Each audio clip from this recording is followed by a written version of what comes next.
TV 15 news కి స్వాగతం. Bulletin ముందుగా హెడ్లైన్స్ చూద్దాం.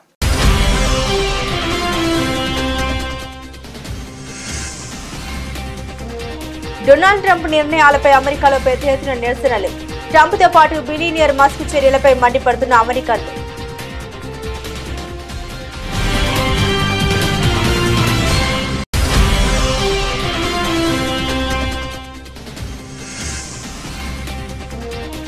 అయోధ్య రామ మందిరంలో అద్భుత దృశ్యం. బాలరాముని నుదిటిపై సూర్య తిలకం.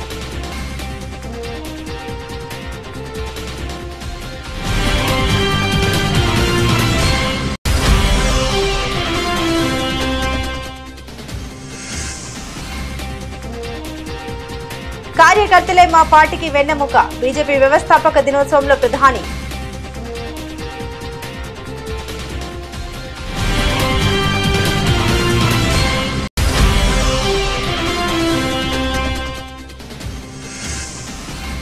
దేశంలోనే మొట్టమొదటి వర్టికల్ లిఫ్ట్ రైల్వే సముద్ర పాంబన్ వంతెనను ప్రారంభించిన మోదీ. జాతికి అంకితం చేసిన దేశ ప్రధాని.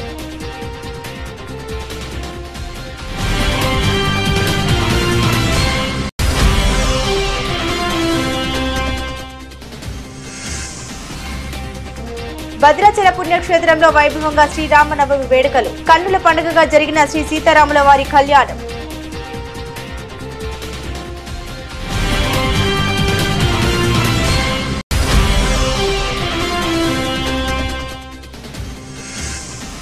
బూర్కపాడు మండలంలో సీఎం రేవంత్ రెడ్డి పర్యటన. సారపాకకు చెందిన సన్నబియ్యం లబ్ధిదారుడి ఇంట్లో భోజనం చేసిన ముఖ్యమంత్రి.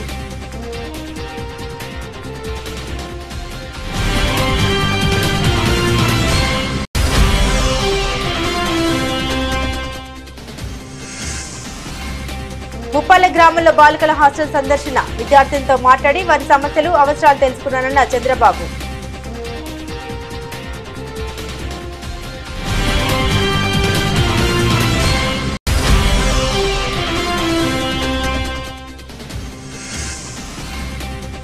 హెచ్సియు వ్యవహారంపై స్పందించిన మాజీ ముఖ్యమంత్రి కేసీఆర్.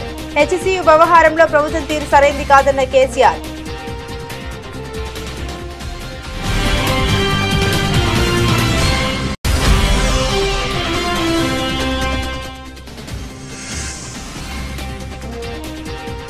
అమరావతి టెండర్లలో కూటమి సర్కార్ భారీ దోపిడీ. ప్రభుత్వంపై మాజీ ఎమ్మెల్యే టీజేఆర్ సుధాకర్ బాబు ధ్వజం.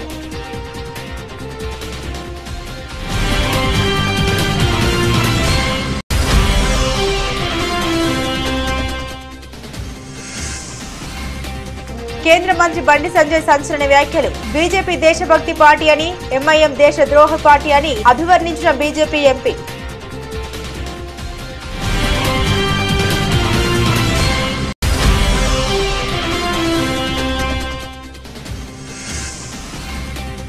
ఆర్చర్ దెబ్బకు పంజాబ్ కింగ్స్ విలవిల. రాజస్థాన్ అద్వితీయ విజయం.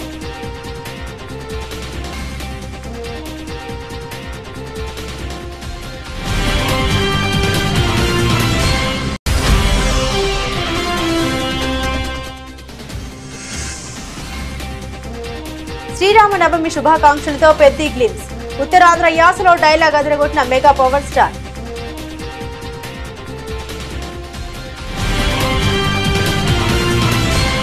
అమెరికా అధ్యక్షుడు డొనాల్డ్ ట్రంప్ అనూహ్య నిర్ణయాలపై ఆ దేశంలో పెద్ద ఎత్తున నిరసన వెల్లువెత్తుతున్నాయి. ప్రభుత్వ సంస్థల్లో ఉద్యోగాల కోత, ఆర్థిక వ్యవస్థపై పడుతున్న ప్రభావం, మానవ హక్కులు, ఇతర అంశాలపై ట్రంప్తో పాటు బిలియనియర్ మస్క్ చర్యలపై అమెరికన్లు మండిపడుతున్నారు. ట్రంప్ తీరును వ్యతిరేకిస్తూ శనివారం వేల మంది నిరసనకారులు నార్త్ కరోలినాలోని షార్లెట్, మసాచుసెట్స్లోని బోస్టన్, వాషింగ్టన్ డీసీ సహా పలు చోట్ల భారీ నిరసన చేపట్టారు. హ్యాండ్స్ ఆఫ్ పేరిట నిర్వహించిన ఈ నిరసనలో 150కి పైగా గ్రూపులుగా 1200 మంది పాల్గొన్నారు. ఆందోళనకారుల్లో పౌర హక్కుల సంస్థల ప్రతినిధులు, కార్మిక సంఘాలు, ట్రాన్స్జెండర్లు, న్యాయవాదులు, దివ్యాంగులు, నిపుణులు ఉన్నారు.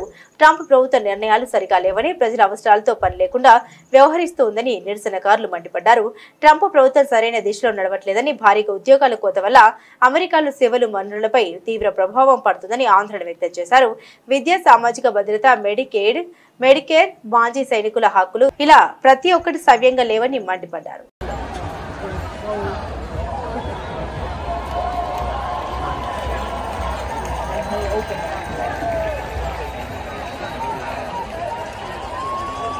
ఉత్తరప్రదేశ్లోని అయోధ్య రామ మందిరంలో అద్భుత దృశ్యం ఆవిష్కృతమైంది. ఆలయంలోని బాలరాముడి నుదుటిపై సూర్య తిలకం పడింది. బాలరాముడి నుదుటిపై సూర్య తిలకం కనిపించగానే భక్తజనం పరవశించిపోయారు. రామనామ స్మరణతో ఆలయ ప్రాంగణాన్ని హోరెత్తించారు. కాగా శ్రీరామ నవమిని పురస్కరించుకుని అయోధ్య రామ మందిరంలో వేడుకలు అంబరాన్నంటాయి. అయోధ్య రామాలయంలో శ్రీరాముడి విగ్రహ ప్రాణ ప్రతిష్ఠ జరిగిన తర్వాత వచ్చిన రెండవ శ్రీరామ నవమి ఇది. శ్రీరామ నవమి సందర్భంగా స్వామి దర్శనం కోసం దేశ విదేశాల నుండి భక్తులు పోటెత్తారు. దాంతో ఇవాళ ఉదయం నుండి అయోధ్య రామాలయం భక్తులతో కిటకిటలాడుతుంది.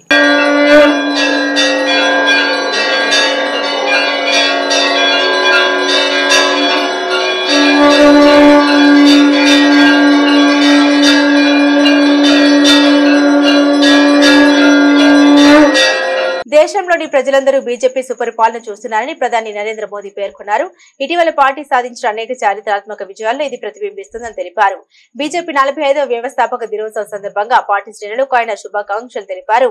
దేశ పురోగతికి వికసిత్ భారత్ స్వప్నాన్ని సాకారం చేసుకునేందుకు మా నిబద్ధతను పునరుద్ఘాటిస్తున్నామని ప్రధాని తెలిపారు. కార్యకర్తలు తమ పార్టీకి వెన్నెముకని, వారి శక్తి, ఉత్సాహం, ప్రేరణ దాయకమని ప్రధాని మోదీ అన్నారు. కొన్ని దశాబ్దాలుగా పార్టీ బలోపేతం కోసం తమ జీవితాలను అంకితం చేసిన వారి సేవలు మరువలేనివని తెలిపారు. దేశ ప్రజలు తమ పార్టీ సుపరిపాలన అజెండాను చూస్తున్నారని, ఇటీవల సంవత్సరాల్లో మేము సాధించిన విజయాల్లో ఇది ప్రతిబింబిస్తుందని తెలిపారు. లోక్సభ అసెంబ్లీలు, స్థానిక సంస్థల ఎన్నికల్లో ఎన్నో విజయాలు సాధించామన్నారు. సమాజ సర్వతోముఖాభివృద్ధి దిశగా తమ ప్రభుత్వాలు సేవ చేస్తూ ఉంటాయని ప్రధాని ట్వీట్ చేశారు. కాగా బీజేపీని 1980లో స్థాపించారు. 1984లో జరిగిన ఎన్నికల్లో ఆ పార్టీ కేవలం 2 లోక్సభ స్థానాలను మాత్రమే గెలుచుకుంది. అయితే ఆ తర్వాత అటల్ బిహారీ వాజ్పేయి, ఎల్కే అద్వానీల నాయకత్వంలో అంచెలంచెలుగా ఎదిగింది. ఆ విధంగా 1990లో మిత్ర పక్షాలతో కలిసి అధికారంలోకి వచ్చింది. అనంతరం 2014 నుండి ప్రధాని మోదీ నేతృత్వంలో వరుసగా 3వసారి కేంద్రంలో కొలువుదీరింది. కాగా పార్టీ వ్యవస్థాపక దినోత్సవం సందర్భంగా బీజేపీ అధ్యక్షుడు జేపీ నడ్డా, కేంద్ర మంత్రి అమిత్ షా సైతం శ్రేణులకు శుభాకాంక్షలు తెలిపారు. దేశంలోనే మొట్టమొదటి వర్టికల్ లిఫ్ట్ రైల్వే సముద్ర వంతెన పాంబన్ బ్రిడ్జిని ప్రధాని నరేంద్ర మోదీ ఆదివారం ప్రారంభించారు. భారత భూభాగాన్ని రామేశ్వరంతో కలుపుతూ నిర్మించిన ఈ వంతెనను మోదీ జాతికి అంకితం చేశారు. అత్యాధునిక సాంకేతిక పరిజ్ఞానంతో 535 కోట్లు వెచ్చించి తమిళనాడులోని రామనాథపురం జిల్లాలో ఈ వంతెన నిర్మించారు. 2020లో Rail Vikas Nigam Limited RVNL పనులు చేపట్టి 4 ఏళ్లలో పూర్తి చేసింది. సముద్రంలో 2.08 కిలోమీటర్ల పొడవున్న ఈ వంతెనపై రైళ్ల రాకపోకలు సాగించేలా కింది నుండి ఓడలు వెళ్లేందుకు వీలుగా వర్టికల్ లిఫ్ట్ ఉంటుంది. 2019 మార్చి 1న ఈ ప్రాజెక్టును శంకుస్థాపన చేసిన ప్రధాని నరేంద్ర మోదీ ఆదివారం ఈ బ్రిడ్జిని ప్రారంభించారు. మోదీ పచ్చ జెండా ఊపగానే ఈ బ్రిడ్జి పై నుండి రామేశ్వరం తాంబారం స్పెషల్ ట్రైన్ పరుగులు తీసింది. किस तरह से रामेश्वरम को मुख्य भूभाग से जोड़ता हुआ, और ये वो दृश्य जिस बात का मैं जिक्र कर रहा था, ये इंडियन कोस्ट गार्ड का ये पुराना ब्रिज है वो खुला ही हुआ है और जो नया ब्रिज है वो ऊपर उठा हुआ है। आप जो पीछे पीली लाइन का ये ब्रिज देख रहे हैं, यही ब्रिज है जो दरअसल नीचे होता है. लेकिन इस భద్రాచల పుణ్యక్షేత్రంలో శ్రీరామనవమి వేడుకలు వైభవంగా జరుగుతున్నాయి. మిట్ల స్టేడియం లోని శిల్పకళ శోభితమైన కళ్యాణ మండపంలో ఉదయం 10:30 తిరు కళ్యాణ మహోత్సవం ప్రారంభమైంది. ఈ కార్యక్రమం అనంతరం సీతారాముల కళ్యాణం కన్నుల పండుగగా జరిగింది. ఈ కళ్యాణాన్ని తిలకించేందుకు గాను చుట్టుపక్కల ప్రాంతాల నుండి భక్తులు పెద్ద ఎత్తున తరలివచ్చారు. అభిజిత్ లగ్నంలో సీతారాముల కళ్యాణం జరిగింది. భద్రాచలం చేరుకున్న ముఖ్యమంత్రి రేవంత్ రెడ్డి దంపతులకు రామాలయంలో అర్చకులు, అధికారులు పూర్ణ కుంభంతో స్వాగతం పలికారు. అనంతరం శ్రీ సీతారామచంద్ర స్వామి వారిని దర్శించుకున్నారు. ఈ సందర్భంగా సీఎం రేవంత్ రెడ్డి దంపతులు స్వామి అమ్మవార్లకు పట్టు వస్త్రాలు, ముత్యాల తలంబ్రాలు సమర్పించారు. అధికారులు మిథిలా స్టేడియం ప్రాంగణాన్ని 24 సెక్టార్లుగా విభజించారు. శ్రీరాముని కళ్యాణోత్సవాన్ని అందరూ వీక్షించేందుకు అన్ని సెక్టార్లలో LED స్క్రీన్లు ఏర్పాటు చేశారు. కాగా సోమవారం శ్రీరామ పట్టాభిషేకం జరగనుంది. వేసవి కావడంతో చలువ పందిళ్లు ఏర్పాటు చేశారు. భక్తులకు మంచినీరు, మజ్జిగ పంపిణీ చేస్తున్నారు. సరిగ్గా ముహూర్త సమయం. ఈ ముహూర్త సమయానికి మన రాష్ట్ర ముఖ్యమంత్రులు యనమల రేవంత్ రెడ్డి గారి ద్వారా, వారి దంపతుల ద్వారా మనకు రాష్ట్ర ప్రభుత్వం తరఫున పట్టు వస్త్రాలు, ముత్యాల సమర్పణ జరుగుతూ ఉన్నది. తెలంగాణ రాష్ట్ర ప్రభుత్వం తరఫున రాష్ట్ర ముఖ్యమంత్రి వర్యులు యనమల రేవంత్ రెడ్డి గీతాపతులు పట్టు వస్త్రాలు, ముత్యాలను సమర్పిస్తూ ఉన్నారు.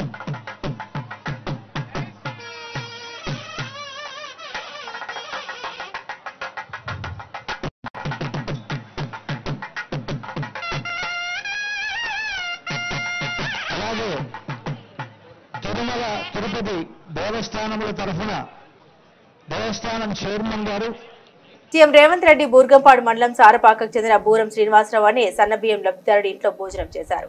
రాష్ట్ర ప్రభుత్వం ఇటీవల సన్నబియ్యం పంపిణీని ప్రతిష్టాత్మకంగా ప్రారంభించిన నేపథ్యంలో సన్నబియ్యం అందుకున్న లబ్ధిదారుల ఇళ్లలో ప్రజాప్రతినిధులు భోజనం చేయాలని రాష్ట్ర ప్రభుత్వం నిర్ణయించింది. ఈ నేపథ్యంలోనే ఆదివారం భద్రాచలంలో జరిగే శ్రీ సీతారాముల వారి కళ్యాణానికి విచ్చేసిన సీఎం లబ్ధిదారుడి ఇంట్లో భోజనం చేసినట్లు అధికారులు తెలిపారు.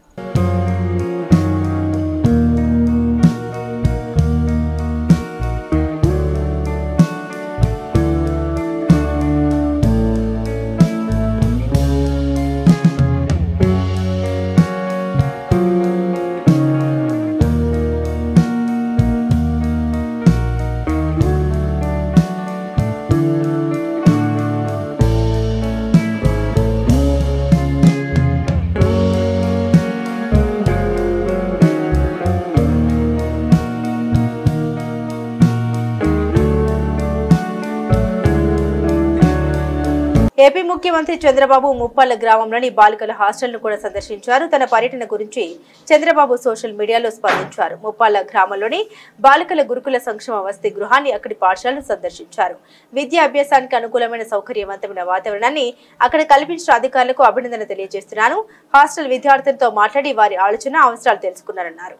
విద్యార్థులతో సంభాషణ ఎంతో ఉత్సాహంగా సాగింది. భవిష్యత్తు పట్ల వారి ఆలోచన చూసి నాకు ఎంతో ముచ్చటేసింది. హాస్టల్ కిచెన్, డైనింగ్ హాల్ ను పరిశీలించాను.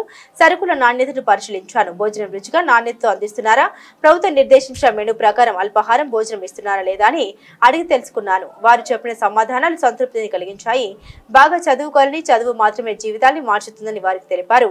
వారికి నా ఆశీస్సులు అందించారని చంద్రబాబు వివరించారు. ఏంటా నువ్వేనా ఇక్కడ ఫుడ్ చేసేది? నువ్వేనా? నీ పేరేంటా? ఆది.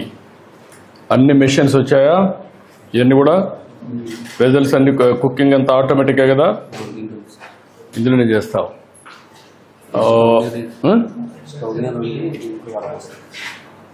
స్టవ్ మీద వండుతావు, దాంట్లో వడపోస్తావు. సాంబార్ అవన్నీ ఎట్లా చేస్తున్నావు?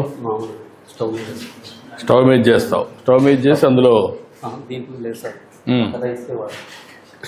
స్టవ్కి ఇది దీనికి వాడేది వేరే వెజల్స్ వాడతాం. టేస్ట్ బాగుంటుందా? నేను తినొచ్చునా? నమ్మకమేనా? బాగా చేస్తావా? ఏమో బాగా చేస్తాడా? గుడ్. ఏంటమ్మా స్టోర్ ఇది? నమస్కారమ్మా. ఎవరమ్మా వార్డుని ఇక్కడ? ఇవన్నీ ఎన్ని సెంట్రలైజ్ చేస్తున్నారు, ఎన్ని డీసెంట్రలైజ్ వస్తాయమ్మా మీకు? అంటే డిపిసి అంటే డిస్ట్రిక్ట్ పర్చేసింగ్ కమిటీ. ఆ కమిటీ ద్వారా ఇవన్నీ వస్తాయి. ఈ కమిటీ మీకు డెలివరీ చేస్తారు అంతే కదా? క్వాలిటీ వెండర్స్ చేస్తారు. ఆ వెండర్స్ పేర్లు ఇస్తారా లేకుంటే వాళ్లే పంపిస్తారా? హైదరాబాద్ కేంద్రీయ విశ్వవిద్యాలయం కంచ గచ్చబోలి భూముల వ్యవహారంపై తెలంగాణ మాజీ ముఖ్యమంత్రి బీఆర్ఎస్ అధినేత కె చంద్రశేఖరరావు స్పందించారు. హెచ్సియు వ్యవహారంలో రాష్ట్ర ప్రభుత్వం వ్యవహరించిన తీరు సరైంది కాదని ఆయన అభిప్రాయపడ్డారు. హెచ్సియు విద్యార్థులకు వారికి అండగా నిలిచిన పార్టీలకు బీఆర్ఎస్ అధినేత అభినందన తెలిపారు. హెచ్సియు ఉదంతాన్ని ప్రభుత్వం గుణపాఠంగా తీసుకోవాలని ఆయన సూచించారు. బీఆర్ఎస్ ప్రభుత్వం తెలంగాణను దేశంలోనే ఆదర్శ రాష్ట్రంగా నిలబెట్టిందని తెలిపారు. రాష్ట్రాన్ని అగ్రగామిగా తీర్చిదిద్దితే దాన్ని నిలబెట్టుకోవడం ఈ ప్రభుత్వానికి చేత కాలేదని విమర్శించారు. ఇప్పటికే రాష్ట్ర ఆర్థిక ప్రతిష్టను ఈ ప్రభుత్వం దిగజార్చిందని అన్నారు. హెచ్సియు అంశం ద్వారా రాష్ట్ర ప్రతిష్టను మరింత దిగజార్చారని ఆయన ఆగ్రహాన్ని వ్యక్తం చేశారు. రాజధాని అమరావతి నిర్మాణం కోసం తాజాగా పిలిచిన టెండర్లలో భారీ దోపిడీకి కూటమి ప్రభుత్వం సిద్ధమైందని వైఎస్ఆర్ కాంగ్రెస్ పార్టీ ఎస్ఎస్ఎల్ అధ్యక్షుడు మాజీ ఎమ్మెల్యే టీజీఆర్ సుధాకర్ బాబు తీవ్రస్థాయిలో మండిపడ్డారు. తాడేపల్లి వైఎస్ఆర్సీపీ కేంద్ర కార్యాలయంలో మీడియాతో మాట్లాడుతూ సీఎం చంద్రబాబుపైకి రాజధాని అభివృద్ధి మంత్రంను జపిస్తున్నా దీని వెనుక పెద్ద ఎత్తున అవినీతి కుతంత్రం దాగి ఉందని ఆగ్రహాన్ని వ్యక్తం చేశారు. సెల్ఫ్ ఫైనాన్స్ ప్రాజెక్టు అని చెబుతూనే వేల కోట్ల రూపాయల అప్పులు తెచ్చి దానిలో నుండి కమిషన్ల రూపంలో జేబులు నింపుకునేందుకు చంద్రబాబు స్కెచ్ వేశారని ఆరోపించారు. సొమ్ము చంద్రబాబు జేబులోకి తెచ్చిన అప్పుల భారం ప్రజల నెత్తిన రుద్దే దుర్మార్గమైన కార్యక్రమానికి శ్రీకారం చుట్టారని ధ్వజమెత్తారు. ప్రజల నెత్తి మీద అప్పులు వారి చేతులు చెప్పులు పెడుతుంది రాష్ట్ర ప్రభుత్వం.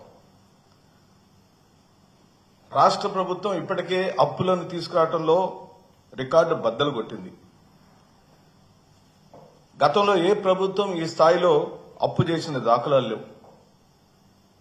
11 నెలల కాలంలోనే 1,43,655 కోట్ల రూపాయల అప్పుని చేసిన చరిత్ర నారా చంద్రబాబు నాయుడుది. ఇందులో ఇప్పటికే అమరావతి కోసం నిర్ధారించుకున్న అప్పులు 26,000 కోట్ల రూపాయలు. ఇందులో కేవలం అమరావతి కోసం నిర్ధారించుకున్న అప్పుల విలువ 26,000 కోట్ల రూపాయలు. ఈ 26,000 కోట్లను కలుపుకొని అమరావతి కోసం తెచ్చిన తేవబోతున్న అప్పులు మొత్తం 52,000 కోట్ల రూపాయలు. ప్రియమైన రాష్ట్ర ప్రజలారా, మీడియా మిత్రులారా,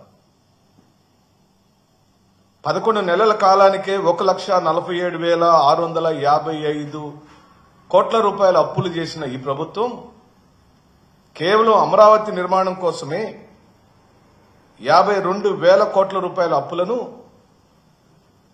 ఇప్పటికే తీసుకురావటంలో విజయవంతమైంది. ఒక్క వరల్డ్ బ్యాంక్ నుంచే 15,000 కోట్ల రూపాయలు, కేఎఫ్డబ్ల్యూ జర్మనీ సంస్థ నుంచి 5 కోట్ల రూపాయలు, సిఆర్డీఏ నుంచి 21,000 కోట్ల రూపాయలు, హడ్కో నుంచి 11,000 కోట్ల రూపాయలను ఈ రోజున తీసుకురావడం జరిగింది. మేమేమంటున్నామంటే, అమరావతిలో రాజధాని నిర్మాణ విషయంలో మీరు చూపిస్తున్న అత్యుత్సాహము, చొరవ, క్రియాశీలకంగా ప్రజలకు, రాష్ట్రానికి ఉపయుక్తకరమైన పనులు చేయమని చెబుతున్నాం. తెస్తున్న అప్పులకు, జరుగుతున్న పనులకు పొంతన లేదని, రూపాయికయ్యే నిర్మాణాలను 10 రూపాయలు మీరు ఖర్చు చేస్తున్నారన్నదే ఈ రోజున ప్రధానమైన అంశం. తద్వారా మీరు 1,000 కోట్ల రూపాయలు ప్రజల యొక్క ధనాన్ని దుబారాగా చేస్తున్నారనేది అంశం. ఓ పక్కనేమో రాష్ట్రంలో మెడికల్ కాలేజీల నిర్మాణానికి రాష్ట్ర ప్రభుత్వం దగ్గర డబ్బులు లేవని చెబుతున్నారు. ఇప్పటికే నిర్మాణంలో ఉన్న పోర్టు నిర్మాణాలను ముగించడానికి డబ్బులు లేవని చెబుతున్నారు. షిప్పింగ్ హార్బర్ సుమారుగా 353 కోట్ల రూపాయలు. అంటే ఆ 353 కోట్ల రాష్ట్ర ప్రజల యొక్క డబ్బులు ఏం చేయాలి? ఇది రాష్ట్ర ప్రజలకు దోపిడీ కాదా? రాష్ట్ర ప్రజల యొక్క చెవులో పువ్వులు కాదా? ఈరోజు మేము అడుగుతున్నాం, అడిగేవాడు లేడని, మీ దుర్మార్గాలను, దోపిడీలను ప్రశ్నించేవాడు లేడని విచ్చలవిడితనంగా, నిరంకుశత్వంగా ప్రజలను భయభ్రాంతులు చేయటం, పోలీసు కేసులు పెట్టడం, ఊరిలో నుంచి తరిమివేయటం అనే సంస్కృతి, సాంప్రదాయాలకు తెరలేపిన తెలుగుదేశం పార్టీ ప్రభుత్వం ఈ రోజున నిస్సిగ్గుగా, ఏ మాత్రం భయం లేకుండా దోపిడీకి పరాకాష్ఠకు చేరింది. కేంద్ర హోంశాఖ సహాయ మంత్రి బండి సంజయ్ సంచలన వ్యాఖ్యలు చేశారు. ఈ సందర్భంగా ఆదివారం ఆయన కరీంనగర్ లో మీడియాతో మాట్లాడుతూ హెచ్సీ భూముల మీద విచారణ చేయడానికి నటరాజన్ మీనాక్షి ఎవరని, మంత్రులను ఆమె ఎలా కంట్రోల్ చేస్తారని ప్రశ్నించారు. సీఎం రేవంత్ రెడ్డి మంత్రులు రబ్బర్ స్టాంపులని మంత్రివర్గం విస్తరణలో ముఖ్యమంత్రిని కాంగ్రెస్ అధిష్టానం పట్టించుకోవడం లేదని విమర్శించారు. బీజేపీ దేశభక్తి పార్టీ అని, ఎంఐఎం దేశద్రోహి పార్టీ అని ఆయన అభివర్ణించారు. హైదరాబాద్ ఎమ్మెల్సీ స్థానాన్ని బీజేపీ దక్కించుకుంటుందని బండి సంజయ్ ఆశాభావం వ్యక్తం చేశారు. 45 సంవత్సరాల క్రితము 1980 ఏప్రిల్ 6వ తారీఖు నాడు మా అగ్రనాయకులైనటువంటి స్వర్గీయ భారతరత్న అటల్ బిహారీ వాజ్పేయి గారు, శ్రీ లాల్ కృష్ణ అద్వానీ గారి యొక్క నేతృత్వంలో భారతీయ జనతా పార్టీ ఆ రోజు ప్రారంభించబడింది. 45 సంవత్సరాల నుంచి నేటి వరకు కూడా అనేక ఒడిదుడులు ఎదుర్కొని, అపజయాలను సైతం భరించి, అనేక అవమానాలను భరించి, అనేక మంది కార్యకర్తల యొక్క బలిదానాలు, నమ్మిన సిద్ధాంతం కోసం బలిదానాలతో పాటు నేడు అధికారంలోకి వచ్చిన పార్టీ భారతీయ జనతా పార్టీ 6 గ్యారెంటీలను గాలి కొదిలేసి తెలంగాణ ప్రజలను మోసం చేస్తున్నది. ముఖ్యమంత్రికి, మంత్రులకు పాలన మీద పట్టు లేకుండా పోయింది. రబ్బర్ స్టాంప్ ప్రభుత్వం నడుస్తున్నది. జనపద నుంచి ఇలా తెలంగాణ రాష్ట్రాన్ని పాలిస్తున్నారు. నిన్నగాక మొన్న పీసీసీ అధ్యక్షులు మహేష్ గౌడ్ గారు అయిపోయారు. మంత్రివర్గ విస్తరణ అన్నది ఏఐసీసీ నిర్ణయిస్తుందని చెప్పని, దీని ద్వారా ఏ విధంగా రబ్బర్ స్టాంప్ గా మారిందో అర్థం చేసుకోవాలి. మంత్రివర్గ విస్తరణ అనేది ముఖ్యమంత్రి యొక్క విచక్షణ అధికారం మీద ఆధారపడి ఉంటుంది. సరే, జాతీయ పార్టీ కాబట్టి కొన్ని సూచన సలహాలు తీసుకోవచ్చు, కానీ ఏఐసీసీ నిర్ణయిస్తుందని చెప్పడం దీని ద్వారా తెలంగాణ రాష్ట్రంలో కాంగ్రెస్ పార్టీ ఎవరి చేతిలో కొనసాగుతుందో ఒకసారి అర్థం చేసుకోవాల్సిన అవసరం ఉంది. ఈ దేశాన్ని, ఈ తెలంగాణ రాష్ట్రాన్ని మజ్లిస్ కబంధ హస్తాల నుంచి కాపాడే లక్ష్యంగా భారతీయ జనతా పార్టీ ఉన్నది. కానీ తెలంగాణ రాష్ట్రాన్ని మజ్లిస్ కు అప్పయ్యపడానికి కాంగ్రెస్, బీఆర్ఎస్ లు పోటీ పడుతున్నాయి. అంటే ఇద్దరు పోటీ చేయకుండా మజ్లిస్ ఏకంగా గెలిపించడానికి ఈ తెలంగాణ రాష్ట్రాన్ని, హైదరాబాద్ భాగ్యనగరాన్ని మజ్లిస్ కు అప్పయ్యపడని చూస్తే దాన్ని అడ్డుకోవడానికే భారతీయ జనతా పార్టీ ఉంది. మేము గెలుస్తాం కూడా. దేశ ద్రోహ పార్టీ మజ్లిస్ పార్టీ. నేను మళ్ళీ చెప్తున్నా, శాసన మండలి ఎన్నికలు దేశ ద్రోహ పార్టీ అయిన మజ్లిస్ పార్టీకి, దేశ భక్తుల పార్టీ అయిన భారతీయ జనతా పార్టీకి మధ్య జరుగుతున్న యుద్దం. అక్కడ విజ్ఞులైన ఓటరైన ప్రజాప్రతినిధులు ఆలోచించాలి. మీ దేశ ద్రోహ పార్టీకైనా మజ్లిస్ ఓటేస్తారా? దేశ భక్తులు, దేశం గురించి, సనాతన ధర్మం గురించి, సమాజం గురించి ఆలోచించి భారతీయ జనతా పార్టీ ఓటేస్తారా? వాళ్ళ విజ్ఞతగా వదిలేస్తున్నాం. వరుసగా 2 ఓటములతో ఇండియన్ ప్రీమియర్ లీగ్ ను ప్రారంభించిన రాజస్థాన్ రాయల్స్ జట్టు ఆ తర్వాత పుంజుకుంది. వరుసగా 2వ విజయాన్ని సాధించి ఆత్మవిశ్వాసం నింపుకుంది. అటు బ్యాటింగ్, ఇటు బౌలింగ్ విభాగంలో రాణించి పంజాబ్ కింగ్స్ ను మట్టి కరిపించి 2వ గెలుపును తన ఖాతాలో వేసుకుంది. చండీగఢ్ లో పంజాబ్ కింగ్స్ తో జరిగిన మ్యాచ్ లో ఏకంగా 50 పరుగుల తేడాతో విజయం సాధించింది. ఈ మ్యాచ్ లో తొలుత బ్యాటింగ్ చేసిన రాజస్థాన్ రాయల్స్ జట్టు యశస్వి జైస్వాల్, సంజు శాంసన్, రియాన్ పరాగ్ మెరుపులతో 205 పరుగులు చేసింది. అనంతరం 206 పరుగుల భారీ లక్ష్య ఛేదనతో బరిలోకి దిగిన పంజాబ్ కింగ్స్ ను రాజస్థాన్ బౌలర్లు, ముఖ్యంగా జోఫ్రా ఆర్చర్ వెంబెలెత్తించాడు. తొలి బంతికే ప్రియాన్ చార్యను పెవిలియన్ పంపి తొలి దెబ్బతీశారు. అది మొదలు వికెట్ల పతనం కొనసాగింది. 43 పరుగులకే 4 కీలక వికెట్లు పడిపోయిన వేళ నేహాల్ వదేరా, గ్లెన్ మ్యాక్స్వెల్ జట్టును ఆదుకునే ప్రయత్నం చేశారు. నేహాల్ 41 బంతుల్లో 4 ఫోర్లు, 3 సిక్సర్లతో 62 పరుగులు, మ్యాక్స్వెల్ 21 బంతుల్లో 3 ఫోర్లు, సిక్సర్లతో 30 పరుగులు చేశారు. వీరిద్దరూ అవుట్ అయిన తర్వాత వికెట్ల పతనం మళ్లీ మొదలైంది. చివరికి 20 ఓవర్లలో 9 వికెట్లు కోల్పోయి 155 పరుగులు మాత్రమే చేసి ఓటమి పాలైంది. రాజస్థాన్ బౌలర్లో ఆర్చర్ 3, సందీప్ శర్మ, మహేష్ తీక్ష్ణ చెరో 2 వికెట్లు తీసుకున్నారు. అంతకుముందు తొలుత బ్యాటింగ్ చేసిన రాజస్థాన్ రాయల్స్ నిర్ణీత 20 ఓవర్లలో 4 వికెట్ల నష్టానికి 205 పరుగులు చేసింది. జైస్వాల్ 45 బంతుల్లో 3 ఫోర్లు, 5 సిక్సర్లతో 67 పరుగులు చేయగా, కెప్టెన్ సంజు శాంసన్ 26 బంతుల్లో 6 ఫోర్లతో 38 పరుగులు, రియాన్ పరాగ్ 25 బంతుల్లో 3 ఫోర్లు, 3 సిక్సర్లతో 43 పరుగులు నాట్అవుట్ చేయడంతో రాజస్థాన్ భారీ స్కోర్ చేయగలిగింది. నితిశా రాణా 12, హెట్మేర్ 20 పరుగులు చేశారు. ధ్రువ్ జురెల్ 13 పరుగులతో నాట్అవుట్ గా నిలిచారు. 3 వికెట్లు పడగొట్టి జట్టు విజయంలో కీలక పాత్ర పోషించిన జోఫ్రా ఆర్చర్ కి player of the match award లభించింది. Mega power star Ram Charan నటిస్తున్న పెద్ద సినిమా తుది దశలో ఉంది. ఈ సినిమాలో చెర్రీ సరసన జాన్వీ కపూర్ నటిస్తుండగా ఉప్పెన డైరెక్టర్ బుచ్చిబాబు సానా దర్శకత్వం వహిస్తున్నారు. ఇటీవల రామ్ చరణ్ పుట్టినరోజు సందర్భంగా first look poster, title poster విడుదల చేసిన విషయం విదితమే. తాజాగా శ్రీరామ నవమి సందర్భంగా చిత్ర యూనిట్ ఫస్ట్ గ్లింప్స్ విడుదల చేసింది. ఈ వీడియోలో చెర్రీ లుక్ అదిరిపోయింది. ఉత్తరాంధ్ర యాసలో ఆయన చెప్పే డైలాగ్స్ కు థియేటర్లో ఈలడు చప్పట్లతో మారుమోగాల్సిందే. ఏదైనా నేల మీద ఉన్నప్పుడే చేసేయాలి, పుడతామా ఏంటి మళ్ళీ అంటూ రామ్ చరణ్ చెప్పడం చూడొచ్చు. గ్లింప్స్ చివర్లో చరణ్ కొట్టిన 6 షాట్ అద్భుతమని హీరో అభిమానులు సోషల్ మీడియాలో కామెంట్లు పెడుతున్నారు. ఈ సినిమాకు ఏఆర్ రెహమాన్ సంగీతం స్పెషల్ అట్రాక్షన్ గా మారిందని చెబుతున్నారు. వచ్చే ఏడాది మార్చి 27వ తేదీన ఈ సినిమా విడుదల కానుంది. గేమ్ చేంజర్ తర్వాత చరణ్ నటిస్తున్న ఈ మాస్ యాక్షన్ పెద్ద సినిమాపై అభిమానుల్లో భారీ అంచనాలు నెలకొన్నాయి. బులెటిన్ ముగించే ముందు హెడ్లైన్స్ మరోసారి.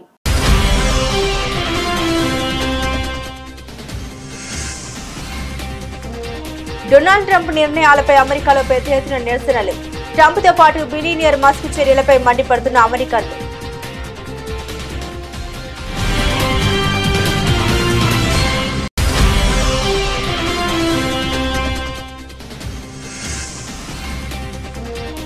అయోధ్య రామ మందిరంలో అద్భుత దృశ్యం. బాలరాముని నుదిటిపై సూర్య తిలకం.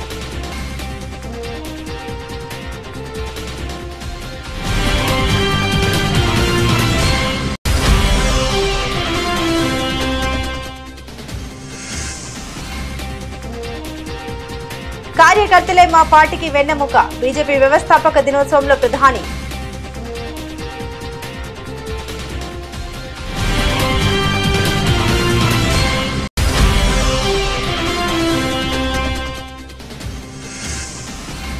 దేశంలోనే మొట్టమొదటి వర్టికల్ లిఫ్ట్ రైల్వే సముద్ర పాంబన్ వంతెనను ప్రారంభించిన మోదీ. జాతికి అంకితం చేసిన దేశ ప్రధాని.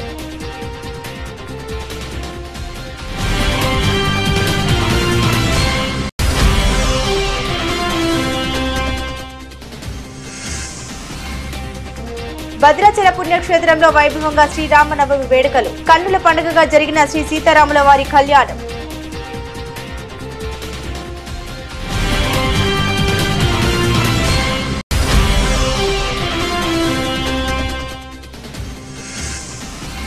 చిలకపాడు మండలంలో సీఎం రేవంత్ రెడ్డి పర్యటన. సారెపాకకు చెందిన సన్నబియ్యం లబ్ధిదారుడి ఇంట్లో భోజనం చేసిన ముఖ్యమంత్రి.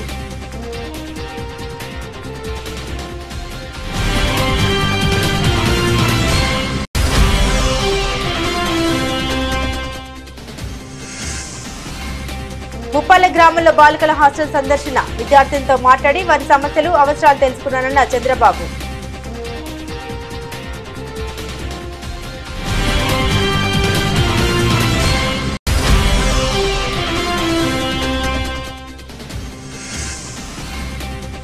హెచ్సియు వ్యవహారంపై స్పందించిన మాజీ ముఖ్యమంత్రి కేసీఆర్. హెచ్సియు వ్యవహారంలో ప్రభుత్వం తీరు సరైంది కాదన్న కేసీఆర్.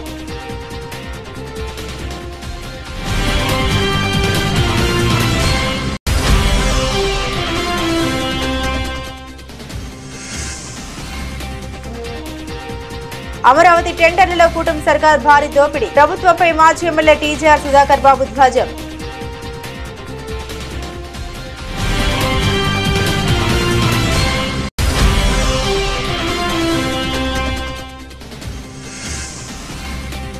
కేంద్ర మంత్రి బండి సంజయ్ సంచలన వ్యాఖ్యలు. బీజేపీ దేశభక్తి పార్టీ అని, ఎంఐఎం దేశ ద్రోహ పార్టీ అని అభివర్ణించిన బీజేపీ ఎంపీ.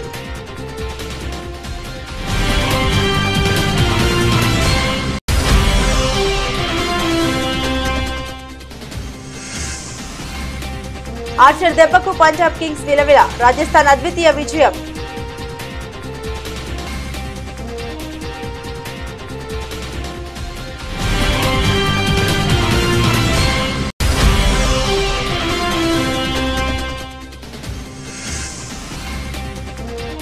శ్రీరామనవమి శుభాకాంక్షలతో పెద్ద గ్లిమ్స్. ఉత్తరాంధ్ర యాసలో డైలాగ్ అదరగొట్టిన మెగా పవర్ స్టార్.